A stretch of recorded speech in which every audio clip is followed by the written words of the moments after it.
Welcome to Thoughts Roundup. I'm so glad for you to be with me today.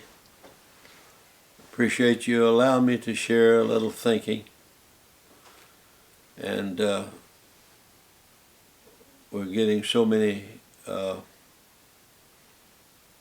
views, and that always makes you feel good. I want to talk about life. You know, the great speaker and pastor Von Morton, he's written a nice book about life, and he does it in Von Morton's style, but that's kind of the direction that I'm pointing today, is talk about life. You don't want to allow life to, we don't want to allow life to just push us around. We don't want to allow pressure to make all of our decisions.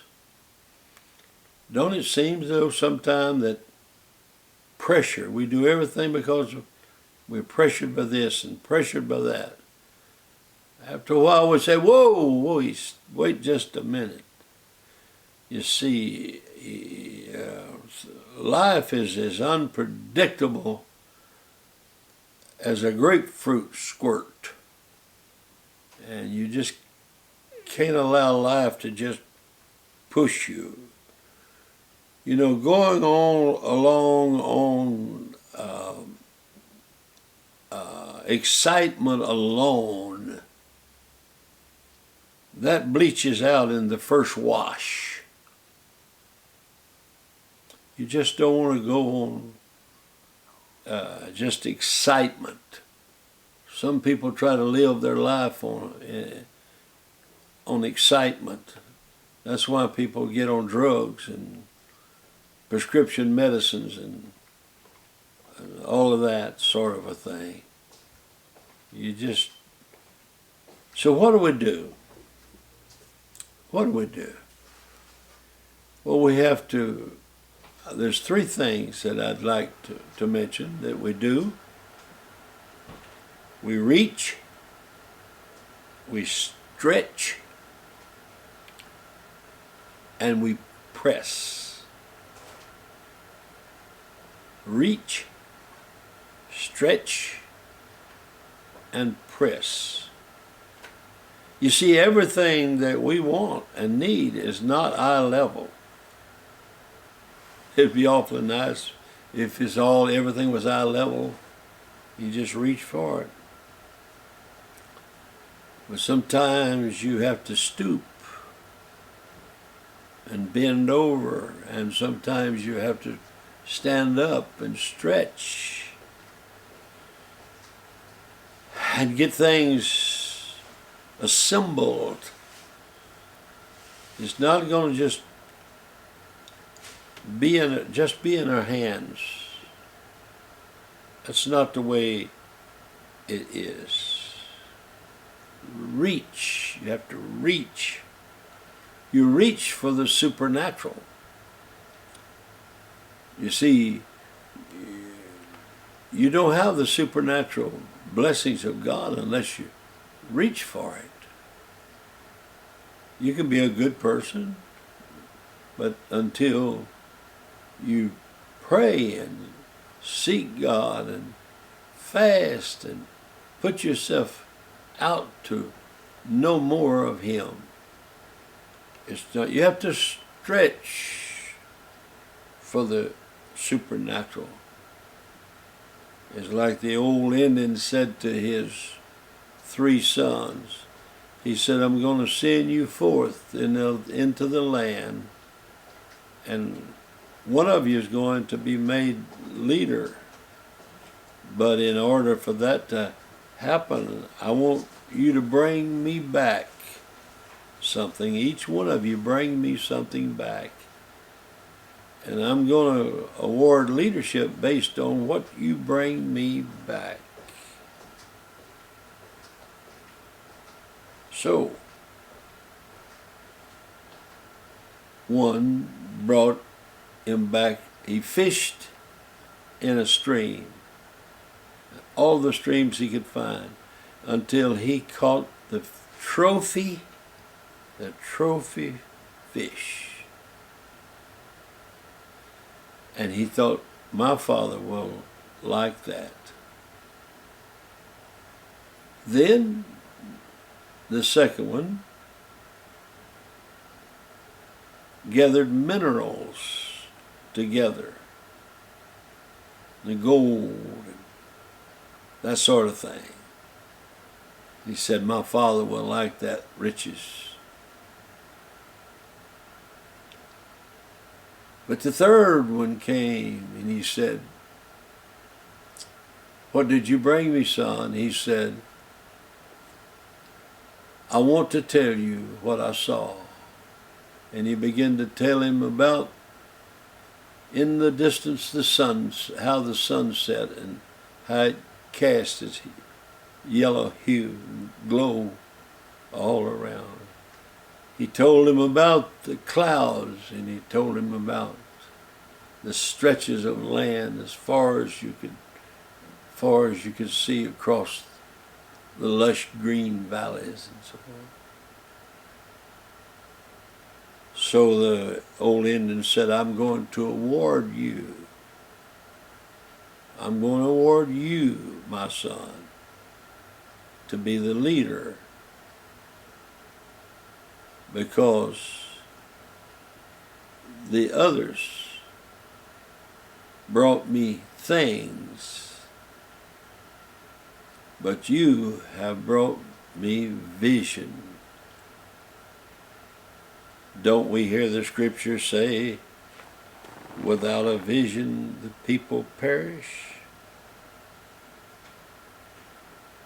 So we have to not only reach, but we have to stretch, exercise our minds, study, read. Did you know a very few people become an expert in anything?